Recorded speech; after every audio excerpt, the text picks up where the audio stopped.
Palakpakan po natin ang Panginoon. Amen. Kala ko nag-rapture na. Naiwan tayo. Rapture. Yung iba may mga trabaho, linggo, na po, at nagpapaalam naman. Iba, online muna sila. Nataon na may trabaho. Pero inuunawa pa rin natin sila dahil may trabaho nga. Ano po?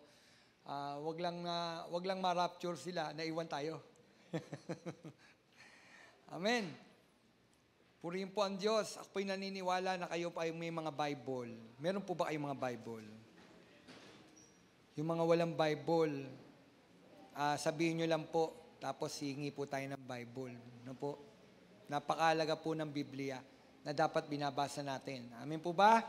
Amen. Ito po'y karugtong nung ang Kristiyanong tunay, no? Ang sabi ng unang Tesalonica 5:12 hanggang 13, mga kapatid, ipinakikiusap namin na igalang ninyo ang mga nagpapakahirap sa pamamahala at pagtuturo sa inyo alang-alang sa Panginoon. Pag-ukulan nyo sila ng lubos na paggalang at pag-ibig dahil sa kanilang gawain, makitungo kayo sa isa't isa ng may kapayapaan. Amen. Pinagpala po ng Panginoon ang pagbasa ng kanyang mga salita. Napakaraming aral na ang narinig natin patungkol sa ano dapat ang katangian, ugali ng Kristiyano. Nung nakalaang linggo, tinalakay po natin ang ilan din sa mga ito.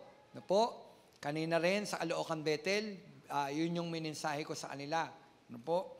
Yung ang Kristiyano ay handang matuto. No? Tayo ba natututo? Ang Kristiyano ay nag-iilaw, nagliliwanag. Amen po?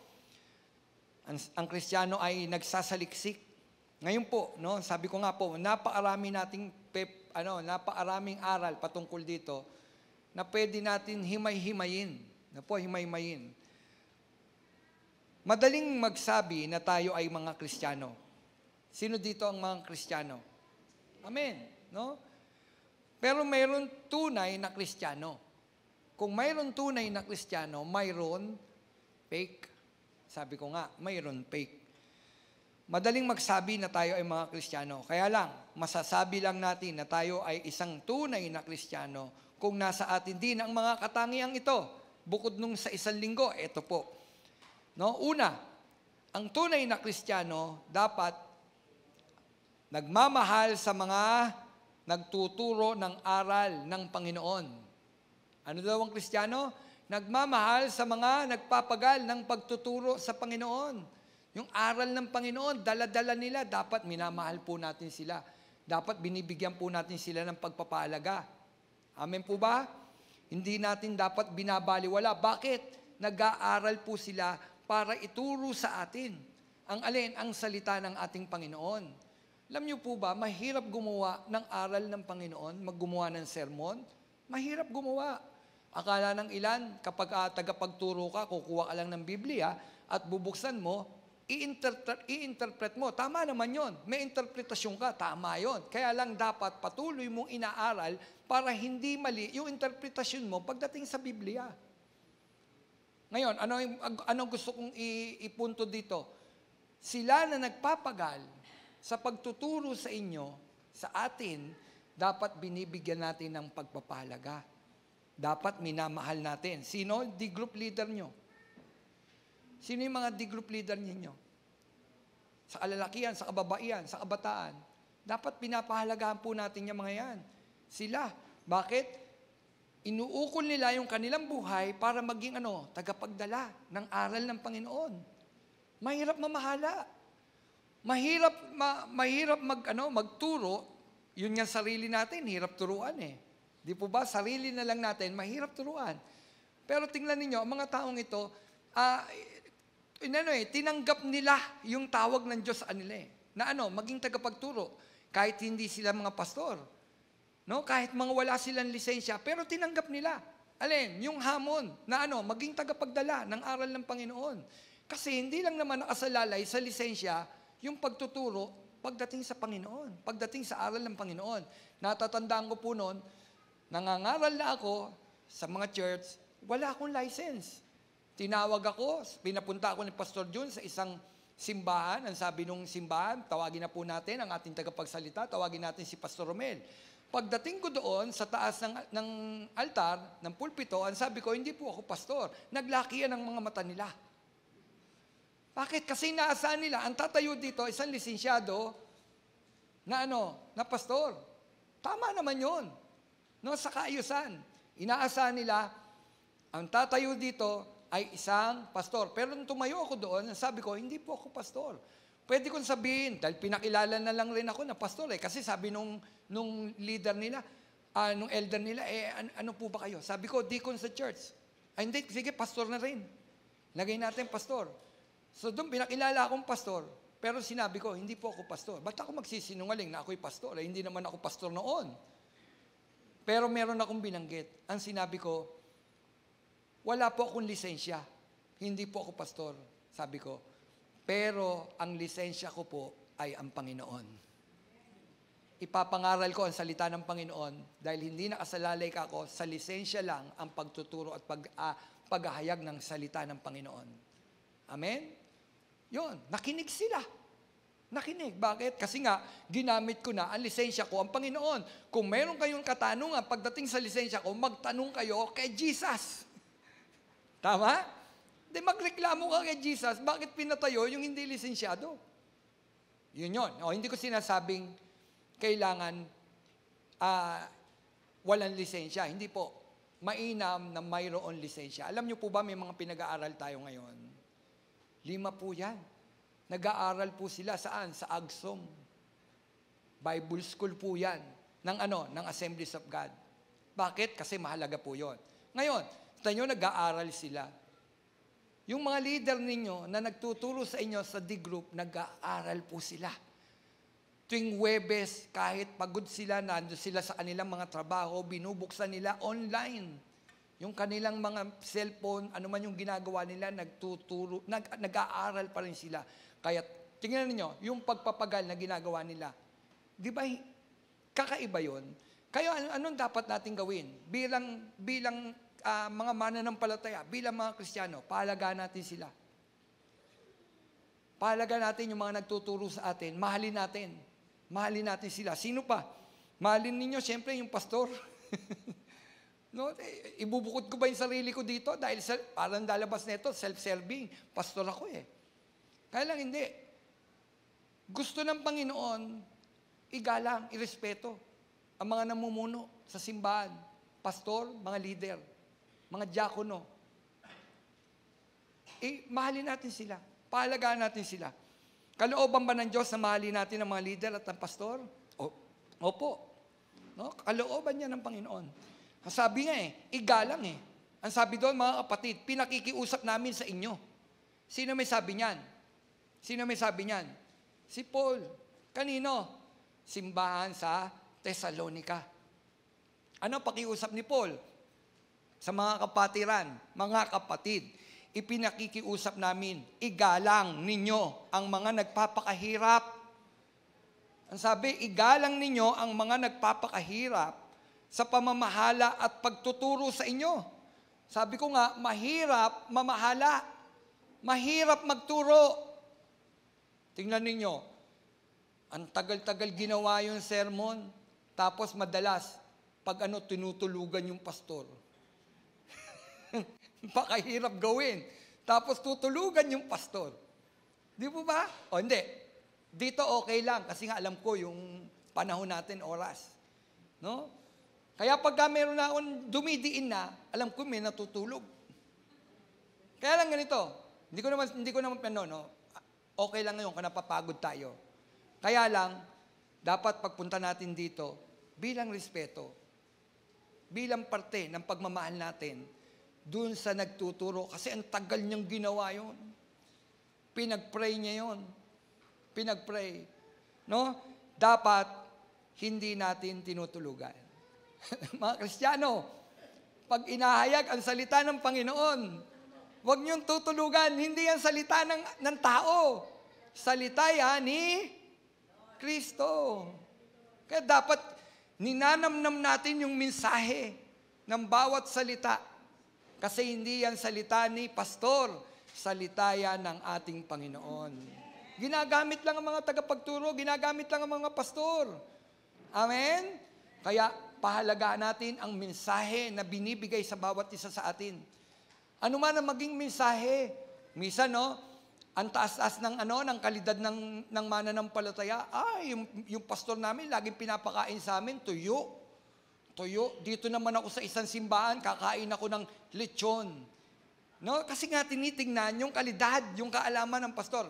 Mga kapatid, sabi ko nga po sa inyo, meron man laman ang kokote mo kung walang pahid ng banal na espiritu ang mensahe, walang laman yan, walang dating sa tao yan.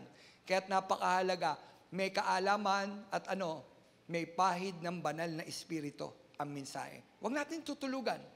Bakit? Kasi nga ang inihayag ay ang salita ng ating Panginoon. Ang sabi, igalang ang mga nagpapakahirap sa pamamahala at pagtuturo sa inyo, alang-alang kanino? Para ba sa kanila? Sa Panginoon. Sabi ni Lord, alang-alang sa Panginoon. Hindi sinabing alang-alang kay Pastor Romel, alang-alang sa mga leader ng simbahan, hindi. Alang-alang sa Panginoon. Tingnan niyo yung sulat ni Pablo. Alang-alang daw sa Panginoon. Pag-ukulan niyo sila ng lubos na paggalang at pag-ibig dahil sa kanilang mga gawain. Pakitunguan niyo rin sa isa't isa daw ang bawat isa ng may kapayapaan. Ang sabi doon sa ating binasa. Igalang. Hindi ito pagpapakita na kapag nakita mo si pastor o mga leader mo, sasabihin mo, good PM po, good AM po. Hindi lang, party lang po yun. Party lang yon. Pero ang tunay na paggalang, ang paggalang ay pagpapahalaga sa kanyang mga payo. Ano daw? Ang tunay na paggalang ay pagpapahalaga sa payo ng may dala may dala ng salita ng Panginoon, ang pastor, ang leader. Pagpapahalaga sa payo ni pastor. Napaka-importante po nun. Pahalagaan nyo. Kailan mo pahalagaan? Pahalagaan mo ang payo niya, nagustuhan mo man ang payo niya o hindi, pahahalagaan mo ito. Minsan kasi, humingi tayo ng payo sa pastor, pero gusto natin, yung ang ipapayo niya ay yung makapagbibigay ng pumapanig sa gusto mo. Pag hindi na panig sa gusto mo, hindi mo na pahalagaan. Hindi po ganon. Dapat hindi man pumapanig sa gusto mo, ang sinasabi ni pastor, igagalang mo siya. Yun ang tamang paggalang sa mga namumuno. Hindi mo man gusto, ang sinasabi niya, igagalang mo siya. Amen? Kristiyano kasing tunay ikaw eh. Hindi ka kasi fake. Yung fake na Christian, pag ayaw niya ng payo ni pastor o ng leader, sasaksakin niya patalikod. Lalabanan niya. Bakit? Kasi nga, hindi siya tunay. Ang tawag doon, fake. Mga kapatid, walang fake sa Valenzuela, Bethel. Tama po ba? Amen. Walang fake sa atin. May fake po ba dito? Wala. Amen? Pahalagahan, pagpapahalaga sa kanyang mga payo, pumapabor man sa iyo ang payo o hindi, igalang mo siya bilang isang tunay na Kristiyano. Hindi mo sila gagawa ng katatawanan sa harapan ng tao. Yan, isa pa yan. Hindi mo dapat gagawa ng katatawanan sa harapan ng tao ang leader mo. Hindi mo siya papayain. Kahit anuman yung kaalaman mo, na parang mas may alam ka pa sa kanya, huwag mong hihiyain. Pastor, di ba meron hayagan, hinihiya? Hindi. Pwede naman mag-usap eh. Nang sa gayon, yung nagtuturo, mag-aral pa uli. Na-upgrade naman yan eh. Kaya lang, huwag mong hihiyain ng harapan. Kahit nga, kayong dalawa eh. Pwedeng pagsabihan, pwedeng magbigay ng payo. Tatanggap naman ng leader o ang pastor eh. Ng payo. O tatanggap. Kapag tunay na pastor at tunay na leader, tatanggap ng payo. Hindi, lalo na pag nakikita yung kritisismo constructive, hindi destructive. Tatanggapin yan. Tatanggapin ng tagapagturo, tatanggapin ng pastor. Kasi nga, tunay. tunay na Kristiyano rin naman, yung tumatanggap ng payo. Hindi mo siya gagawing katatawanan. Amen po ba? Gusto nyo ba ginagawang katatawanan yung mga leader ninyo? Hindi, di ba? Pangit yun. Hindi ugali ng mga Kristiyano ang gawing katatawanan ang mga leader at pastor. Tama po ba? Amen. Hindi mo siya pagsasalitaan ng masama kahit hindi mo gusto ang sinasabi niya o payo. Dahil ikaw ay tunay na Kristiyano. Alam niyo mga kapatid, itong binasabi ko sa inyo, napaka-basic nito. Dapat alam na natin ito. Bakit inuulit sa atin ng Panginoon? Kasi yan ang nagaganap. No? Pinagsasalitaan ng masama yung pastor o yung leader kapag hindi na pumapabor sa kanya, linalabanan na niya. Kapatid, hindi mo dapat labanan. Hindi mo dapat lalabanan ang mga leader na ibinigay sa iyo ng Panginoon. Dapat nirerespeto, dapat minamahal mo siya. Amen? Yan, tinuturo yan, pinapaalala sa atin, sa bawat isa sa atin, dapat binibigyan natin ng respeto. Alam niyo ako, hindi ako tumatayo sa isang parang ganito, sa Caloocan Bethel, alam ko kung sino ako doon. Alam ko kung hanggang saan lang ako doon. Hindi ako lumalabis doon sa alam ko na yon ay para kay pastor. No? Tingnan niyo. Bawat kilos at galaw ko po sa Caloocan Bethel, ang gagawin ko, pupunta ako kay pastor, ipaalam ko. Bakit? Kasi siya ang pastor doon. Si Pastor Jun ang pastor doon. Hindi ko sasabihin, pastor rin naman ako. Hindi ko sasabihin, pastor rin naman ako. Hindi, siya ang pastor doon. Kaya dapat, kahit siya, pag siya pastor doon, magbibigay ako ng respeto kasi pastor ko siya. Nakuha niyo po? Tingnan niyo naman ang balik niya. Sabi ko, ang galing maghubog ni Pastor Jun eh. Kasi binagawa niya ito sa pamamagitan ng buhay niya. Ako po naatasan sa yung pagdating sa mga sasakyan, walang pwedeng gumamit niyan nang walang pahintulot ni Pastor Romel sa Caloocan Bethel. Kailangan magpapaalam kayo kay Pastor Romel. Alam niyo ba, pag gagamitin ni Pastor Jun yung van, tatawag sa akin. Romel, pwede ko bang gamitin? Nakakaya, no? Pwede ko bang gamitin yung van? Sabi ko, Pastor, kayo po pastor dyan eh. Hindi, mainam yan. Pinapractice ko yung sarili ko rin. Na kita nyo? Kung sino yung nandoong posisyon, inirerespeto niya. Hindi niya tinitingnan ako, pastor dyan, mawawala, gugulat na lang ako, wala sa garahe yung van. Hindi, nagpapaalam siya. Kita nyo? Diba? Sino hindi gagalang sa ganun? Nagre-respeto. Bagamat nasa ilalim niya ako ng pamamahala niya, pero nire-respeto niya. Ganun dapat tayo. Hindi tayo parang tawag doon, kaso nung naasagasa ng reckless. Oo, hindi ka dapat reckless kasi mananampalataya ka. Hindi ka dapat ganun. Kailangan lahat, nag-iingat ka, iniisip natin, bawat gagawin natin, makakasakit ba ito sa mga leader natin? Makakasakit ba ito kay pastor? Amen? Dapat, nire-respeto natin sila. Huwag mo siyang pagsasalitaan kapag hindi pumapabor sa kanya ang payo mo dahil ikaw ay isang tunay na Kristiyano. Ang sabi doon, mahalin at igalang. No? Mahalin at igalang. Pinakamagandang magagawa natin, alam niyo po kung pinakamagandang magagawa natin para maipakita natin ang pagmamahal natin, palagi nating isama sa panalangin ng ating mga leader at pastor. Sinasama niyo po ba kami sa pray? Dapat lagi niyo sinasama ang mga pastor, ang mga leader sa panalangin ninyo at yan ang pinakamagandang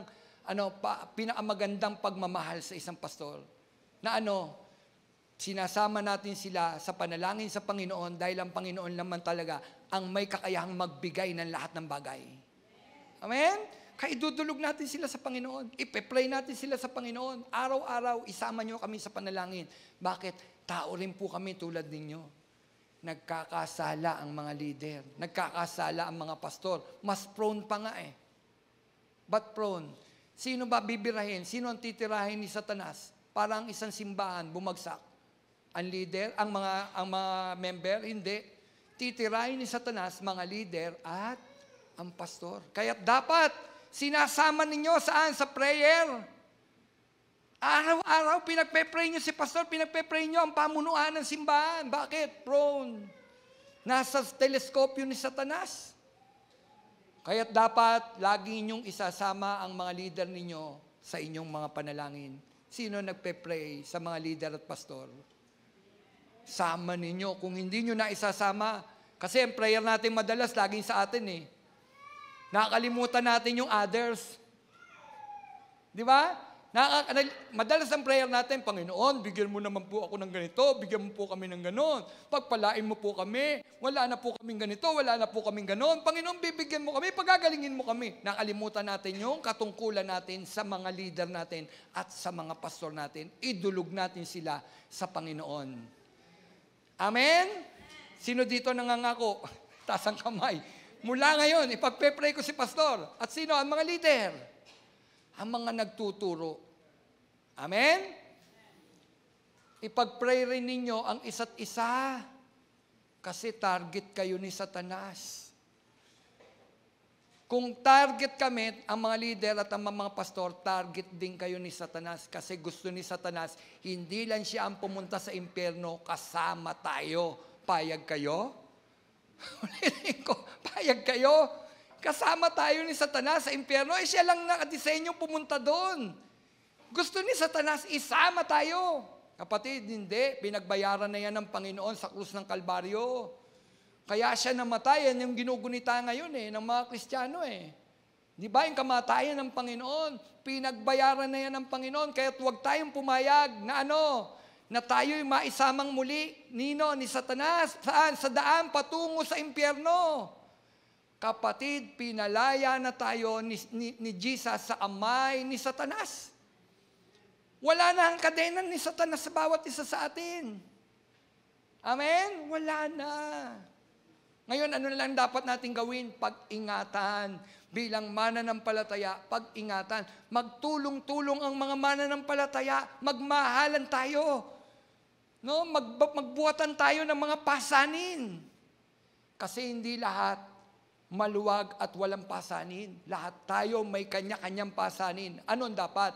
Magtulungan tayo, magpasanan tayo. Hindi para i-chismis, kundi magpasanan tayo dahil gusto natin lahat tayo, makalakad sa kalooban ng Panginoon. Ang sabi nila, meron daw crab mentality. Ang mga Kristiyano, naghihilaan pababa.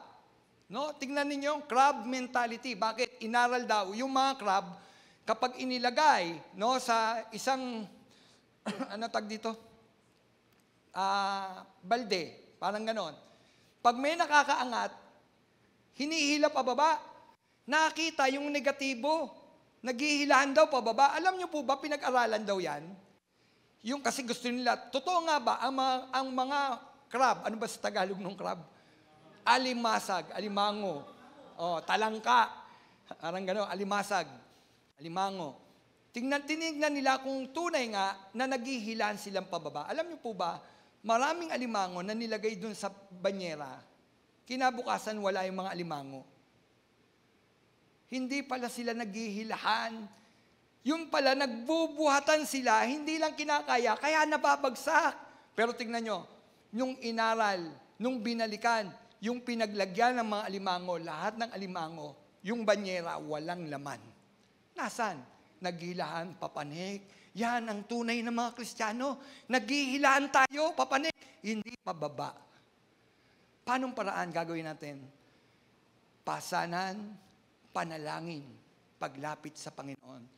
Magmahalan tayo mga kapatid. Amen? Magmahalan tayo. Igalang natin, no? Igalang natin ang isa't isa. Sabi ko nga, lagi niyong isama sa panalangin ang mga namumuno at nangangaral bilang mga tunay na Kristiyano. Mga kapatid, pwede ba mula ngayon, sama tayo sa prayer lahat, pati ang mga pastor. Amen? Gusto niyo ba nakakabalita, isang simbahan, bumagsak? No? Di ba nakakalungkot yun? Isang simbahan, na-involved sa ganitong kaso? Di ba? Nakakalungkot. Pero kung magsasama-sama tayo ng panalangin, malilimitahan yan. Bakit? Kasi nandoon yung kapangyarihan ng Panginoon. Nananalangin ang mga miyembro. Amen? Pangalawa, ang Kristiyano ay nagmamalasakitan at nagmamahalan. Yan nga po yung sinabi ko kanina. Nagmamalasakitan at nagmamahalan. Mga kapatid, ang sabi ng verse 14, mga kapatid, pinakikiusap din namin sa inyong pagsabihan ang mga tamad. Sabi ito, nagmamahalan, no? Kasama pala sa pagmamahal yung pagsasabi sa mga tamad. Sabi, mga kapatid, ipinakikiusap din namin sa inyong pagsabihan ang mga tamad, pasiglahin ang mahihina ang loob, at kalingain ng mga mahihina, maging matyaga kayo sa kanilang lahat. Sabi doon sa kanilang lahat. Basahin natin yung Ikalawang Tesalonica 3, sa 1 hanggang 10. Tingnan natin. Ano ang sabi sa mga tamad? Ano ba tungkulin natin? Ang sabi, ganito. Mga kapatid, iniuutos namin sa inyo, sa pangalan ng Panginoong Hesukristo, layuan ninyo ang sinumang kapatid na tamad at ayaw sumunod sa mga turo na ibinigay namin sa inyo. Sabi, layuan. Layuan daw ang mga tamad. Sabi mo, Pastor, kailangan malasakitan. Opo, kailangan pagmalasakitan. Ibig sabihin nito, parang ganito, malamang nung sinulat ito ni Paul, paulit-ulit na ng pagpapaalala sa mga taong ito, pero patuloy pa rin ang kanilang katamaran. Ayaw nilang tumakbo, ayaw nilang lumakad, ayaw nilang mangaral ng salita ng Panginoon. Okay na sila sa church. Okay na sila sa church. Comfort zone na yung church. Ayaw na nilang humayo, ayaw nilang magsalita. Tamad. Kaya sabi, layuan ng mga tamad. Bakit? Kasi nakakahawa. Sa totoo lang, nakakahawa. Di po ba? Tingnan ninyo, maghihikab ako dito, maghihikab kayong lahat. Di ba po? Kasi nakakahawa. Pag may higa-higa, ano nararamdaman nyo? Nagsisipag o gusto nyo rin humiga? Di ba? Kaya ayaw nating may higa-higa kasi nga nakakatamad. Kaya sabi dito, mga kapatid, inuutos namin. Sabi, layuan ng sinumang mga kapatid na tamad at ayaw sumunod. Kasi ayaw sumunod. No? Ayaw sumunod. O ba, mamaya nakakita tayong merong hihiga-higa, oy, tamad, lalayuan kita. Hindi ganoon. Baka naman may sakit. Di po ba? Hindi. Yung ayaw sumunod sa turo na ibinigay ng Diyos. Ayaw mo eh. Tatamad-tamad ka. Sabi doon, layuan mo. Sabi, alam naman ninyo na dapat ninyong tularan ang aming mga ginawa. So, merong example sa kasipagan. Sino yun? Si Paul, ano sabi niya? Alam naman ninyo na dapat ninyong tularan ang aming ginawa. Hindi kami naging tamad nang kami kasama ninyo. Ba, ang galing ni Paul. Nangangaral siya, hindi siya nagpakita ng katamaran. Sabi, hindi kami naging tamad, no? Nang kami kasama ninyo.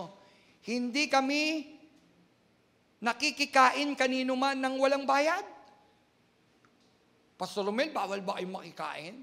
Hindi ibig sabihin lang po nito, si Pablo, hindi naging pabigat sa mga mananampalataya.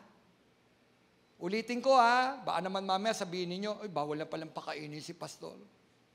Hindi siya naging pabigat. Kanino? Sa mga mananampalataya. Sa Tesalonica. Ang sabi, hindi kami nakikikain kanino man ng walang bayad.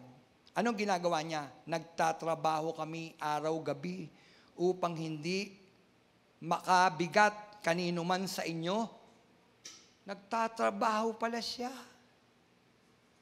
Anong dahilan? Upang hindi maging pabigat sa sino man sa inyo. Eto ang sabi, ginagawa namin ito hindi dahil sa wala kaming karapatan sa inyong tulong. Ayon. Pwede naman palang tumulong. Kaya lang gusto ni Pablo maging huwaran ng mga mananampalataya. Huwag kayong tatamad-tamad. Ako nga, sabi ni Paul, ako nga nagtatrabaho, hindi ako pabigat sa inyo. Amen? Pero sabi niya, ginagawa namin ito hindi dahil sa wala kaming karapatan sa inyong mga tulong. May karapatan sa tulong na ibinibigay. Bakit? May nangangaral. Ang nangangaral ang nagtuturo, binebless yun. Amen po? Binebless yun. Kaya lang, hindi niya inaatasan, o ikaw, 1,000 ka, 2,000 ka, o ikaw, 5,000 ka. Hindi ganon. Amen? Kung anong dumating kay Paul, tulong ng mga mananampalataya, masaya siya doon. Kaya nga sinabi niya, natutunan ko ng magutom, natutunan kong mabusog. Natutunan ko na magkaroon ng yaman at magdaho. Kasi may panahon na siya wala rin. No, empty yung bulsa niya. Pero may pagkakataon rin naman, sagana si Paul. Nagugutom, nabubusog. Natutunan na daw niyang magpasalamat anuman ang dumadating sa kanyang buhay. Sabi niya, ginagawa namin ito hindi dahil sa wala kaming karapatan sa inyong tulong, kundi upang kayo'y bigyan ng halimbawa na dapat tularan. Tularan natin siya. Amen? Tularan natin siya. Bawal sa Kristiyano ang tamad. Taas ang kamay ng mga tamad. Pag sinabi ko, mag-amen ang lahat ng mga tamad. Baka may mag-amen. Kaya pinatataas ko na lang ng kamay. Di ba? Walang Kristiyanong tamad. Walang Kristiyanong tamad. Ang mga Kristiyano masisipag. Ulitin ko, masisipag ang mga Kristiyano, maging ang mga taga Valenzuela, Bethel. Amen? Masisipag po tayo. Yon. Ang sabi, dapat tularan. Nang kami ay kasama pa ninyo, ito ang itinuro namin sa inyo. Ang ayaw magtrabaho ay hindi dapat kumain. Bigat, no? Ang ayaw magtrabaho, hindi dapat kumain. Kasi, parang ganito lang yan. Diyos ng kaayusan. Diyos ng kaayusan. Ang Diyos ayaw rin niya ng taong tamad. Bakit? Kasi sabi nga kanina sa sermon ko sa Caloocan, tsaka dito nung last Sunday, ang Ama at ang Anak ay patuloy sa paggawa. Hindi tamad ang Diyos. No? Kaya ayaw ng Diyos ng taong tamad. Gusto ng Diyos, gumagawa tayo. Amen? Gumagawa, mga kapatid. Yan rin ang turo ni Apostol Pablo. Ang sabi, ang ayaw magtrabaho ay hindi dapat kumain. Wow! Hindi dapat kumain. Mga kapatid, hindi tayo tamad. Kaya may karapatan kayong kumain. Amen? Yan. Ang sabi, palalahanan daw ang mga tamad. Yan ang dapat ginagawa natin. Pinagawa ng mga mananampalataya. Nagpapaalalahanan tayo. No? Ano pa? Pasiglayin ang mahihina ang loob. Hindi lahat malakas ang loob. Hindi lahat nakatindig ngayon. Baka naman mamaya si kapatid buwal ngayon. Ngayon, kapag may nakita ang buwal, ang pananampalataya, anong gagawin mo? Ibubuwal mo pa siya? Didikdikin? O palalakasin? Dapat ang mga mananampalataya nagpapalakasan. Amen? Kailangan natin ang isa't isa. Kailangan natin ang isa't isa. Hindi mo pwedeng sabihin, ako lang, kaya ko yan. Hindi. Ako bilang pastor, kailangan ko kayo. Kailangan ko kayo. Hindi ko kayang patakbuhin ang simbang ito ng ako lang. Si pastor ang gitarista, si pastor ang dramista, si pastor ang magpapakanta, si pastor ang magsesermon, si pastor lahat. One-man team. Hindi po ganon. Kailangan ko ang tulong ng isa't isa. Kailangan natin ng isa't isa. Tingnan ninyo, may magagawa. Ang walis tingting, kapag nag-iisa, wala siyang mawawalis. Kunin niyo isang tingting. Wala siyang mawawalis. Pero kapag pinagsama-sama mo ang walis tingting, makapag-aalis siya ng dumi. Bakit? Sama-sama. Nakabigkis. Tayong lahat, binigkis tayo ng pag-ibig ni Kristo. Kaya't may magagawa tayo pagsama-sama. Pag may nanghihina, palakasin ng malakas. Dahil dadating ang panahon, kapag tayo naman ang nanghihina, yung mahina dati, palalakasin naman tayo. Palakasan, mga kapatid. Buhatan. Nakita niyo yung pinalabas sa Olympic, na nadapa. Siya yung pinakamabilis sa takbuhan, sa track and field. Mananalo na siya, nandyan na yung finish line. Nadapa, pinulikat. Tapos maya-maya may tumatakbo mula sa cloud. Di ba nakwento ko yun? Mula doon sa cloud, may tumatakbo, pinipigil nila. Sabi nung lalaki, ginaganon. Yung pala, tatay nung mananakbo. Tapos, ang ginawa, binuhat niya yung anak niya, na iika-ika. Tinapos nung anak niya, sa tulong ng kanyang tatay, yung takbo hanggang finish line. Hindi siya nakakuha ng gold medal. Pero sila na mag-ama, ang pinalakpakan ng maraming tao. Bakit? Sa ganung sitwasyon, kahit sugatan, kahit nadapa na, kahit pinulikat pa, tulong ang mag-ama na tinapos ang takbuhin. Kapatid, ganun din tayo. Sugatan. Marami mahihina. Pero magtutulungan tayo, magbubuhatan tayo, tatapusin natin ang pinagagawa ng Panginoon sa bawat isa sa atin. Kailangan natin ang isa't isa bilang isang tunay na Kristiyano. Amen? Pwede ba magtutulong-tulungan tayo mula ngayon? Kapag may nadapa, tutulungan mo, bubuhatin mo. Tapusin natin, kapatid. Alin? Ang takbuhin sa Panginoon. Hanggang marinig natin yung salitang, well done, my good and faithful servant. Amen? Pwede po ba yun? Magtulungan tayo. Magtulungan tayo, mga kapatid. Ano pa? Kalingain daw ang mga walang kaya. Kapatid, kalingain ang walang kaya. Alam niyo po ba, puso ng Panginoon, na yung walang mga kakayahan, pakainin. Hindi sila mga taong tamad. Ulitin ko yung binabanggit dito, na kalingain ng walang kaya, mga nagsisikap ito sa buhay, pero naghihirap pa din. Tingnan niyo, mga kapatid, may mga kasama tayo na pupuyat katatrabaho, pero pagdating ng bilihan, bayaran, ubus-ubus lahat.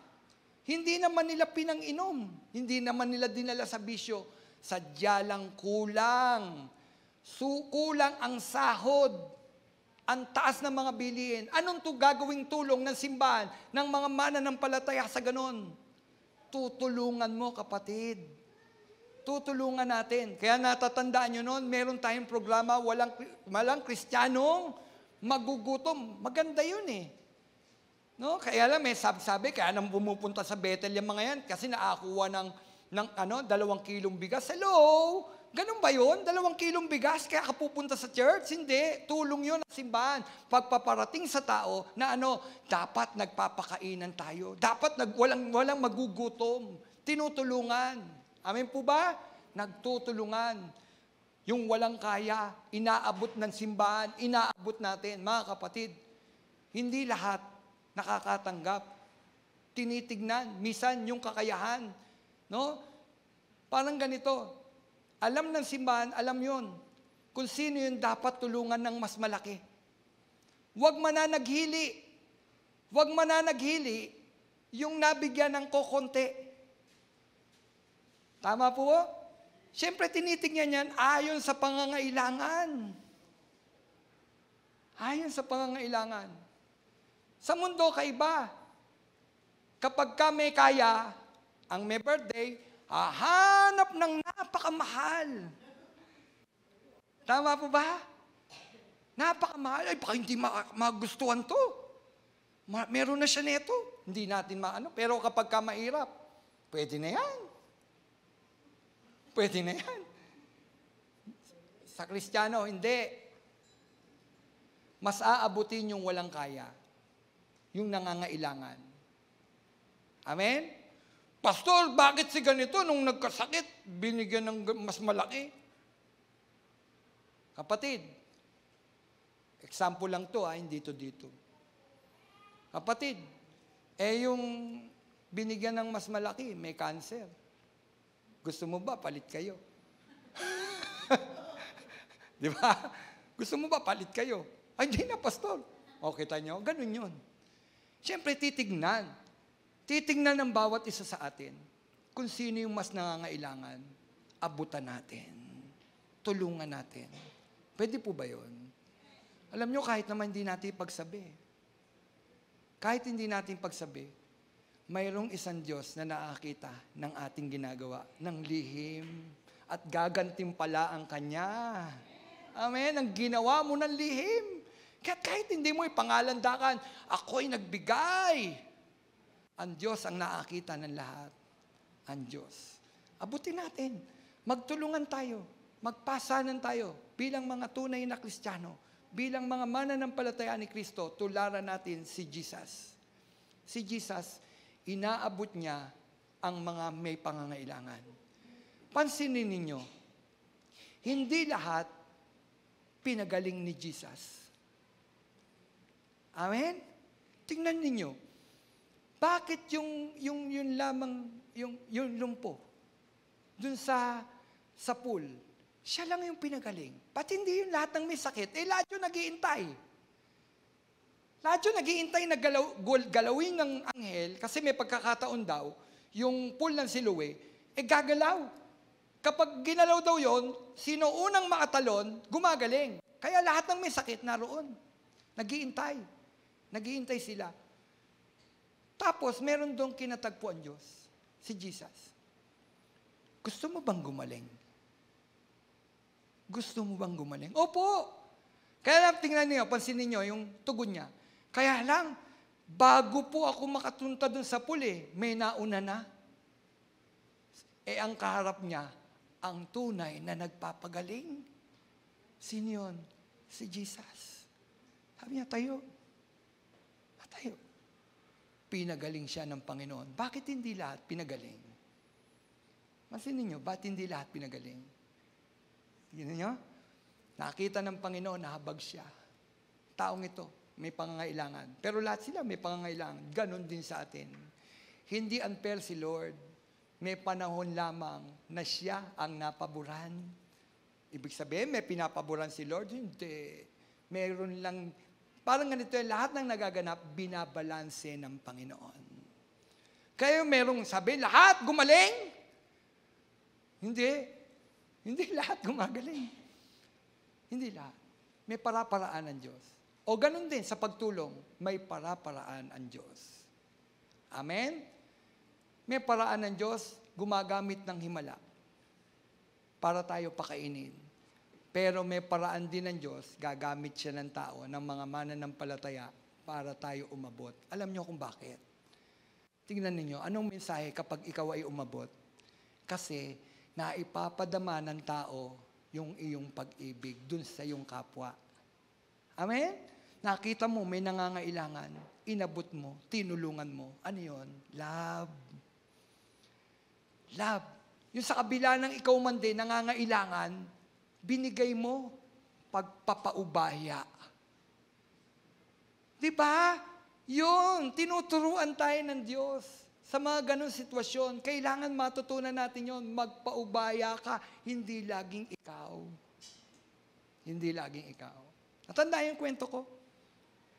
Nangangailangan din ako ng pagpapatingin sa doktor. Dahil ang yabang ko, sabi ko, kaya ko yan, hindi ka sumama ka. Sabi yung pala, bawal na yung magsama, kailangan nakalista sa doktor. Pero sabi ni Lord, ibigay mo yung numero mo. Ano kasi doon? Appointment Ibigay mo yung number mo, ihil kita. Ibigay mo yung numero mo, ihil kita. Pagagalingin kita. Sabi ko, brado, ikaw na. Ikaw, pastor. Hindi, pagagalingin ako ng Lord. Sa'yo na yung numero. Sa'yo na yun. Narinig ko Tita nyo, di ba, Pagpaiirali natin yung sarili natin, kailangan, lalo na kapag may sakit, kaya, siyempre gusto natin tayo matignan, hindi iba. Kasi may sakit din tayo, pero tignan ninyo, pagpapaubaya, tinuturo ng Panginoon. Kahit may sakit ka, kaya mo pa rin umabot sa may karamdaman. Di ba? May sakit. Natatandaan niyo si Ate Beth? Si Ate Beth, may sakit na umaabot pa sa mga kapatiran. Kahit na nagkapayat-payat na, pumupunta sa mga pinsan niya para ihayag ang salita ng Panginoon, tumutulong pa. Amen? Yan ang gustong ituro sa atin ng Panginoon, pag-abot, pagmamalasakitan ng mga mananampalataya. Kapatid, yan ang gusto ng Panginoon. Magtulungan po tayo. Hindi nakabatay sa ating kakayahan. Ano mang meron, abutin mo. Abutin mo. Kapon, nag-chat sa akin yung sinabi ko sa inyo noon, na nag-chat sa akin, Pastor, sabi niya, Pastor, pwede bang ganito, magpapadoktor lang ako. Sabi ko, sige, mag-picture ka muna, front and side. Kasi di ba sa ang daming, tag doon? Scammer. Sabi ko, picture muna, front tsaka side. Nung nalaman ko siya, abot tulong. Abot ng tulong. Sa totoo, wala naman akong pantulong. Wala naman akong pantulong. Pwede ko sabihin sa kanya, di ba? Wala rin ako eh. Pero sabi, practice. Alin? Pag merong humingi ng tulong, ng pangangailangan, huwag mong pahihindian. Nung panahon na yon, meron naman Gcash si Belia. Nangutang muna kay Belia. Belia, paki-Gcash mo. Alam nyo ba, nag-chat siya sa akin, Pastor Romel, sa ganito ko padadala yung bayad ko. Yung bayad ko doon sa iniram ko sa iyo. Sabi ko sa kanya, Sister, hindi mo na kailangan, bigay ni Lord sa iyo yan. Bigay sa iyo ni Lord. Tuntuwa siya. Praise God, hallelujah. Kasi sabi niya, extend pa natin. Extend pa natin. Hanggang dito ko ibabayaran. Sabi ko, hindi na. Wag na ako. Bakit? Bigay sa iyo ni Lord yan. Kapatid, yan, hindi ko sinabing ako yun. Hindi ko kaya. Madamot po ako. Ulitin ko, madamot po ako. Madamot ako. Kaya natin nagagawa ang bagay na ito dahil kay Kristo. No? Tinutularan natin si Kristo, ang tao madamot. Pero tinuturuan tayo ng Panginoon, maging mapag-abot. Tumutulong. Hindi dahil may kakayahan ka. Kahit wala ang kakayahan, kaya mong tumulong. Amen? Tayo? Kapit-bisig. Kapit-bisig ba doon? Tulong-tulong. Bilang mga mananampalataya, kapag may buwal, tulungan ang buwal. Itindig. Huwag lalong ibaon. Dahil yan ang diwa ng isang tunay na Kristiyano. Kapatid, tunay ka bang Kristiyano? Nawa, makita ito sa atin ng ating Panginoon. Amen? Tayo po'y tumayo. Let's pray. Hallelujah. Thank you, Jesus. Panginoon, maraming katangian ang tunay na Kristiyano. Ibigay mo pa sa amin. Gusto naming matuto, Panginoon. Mahubog yung aming mga pag-uugali, Panginoon, bilang isang mga tunay na Kristiyano. Makita sa amin, Panginoon. Hindi kasi kami perfecto. Alam mo yan, Panginoon.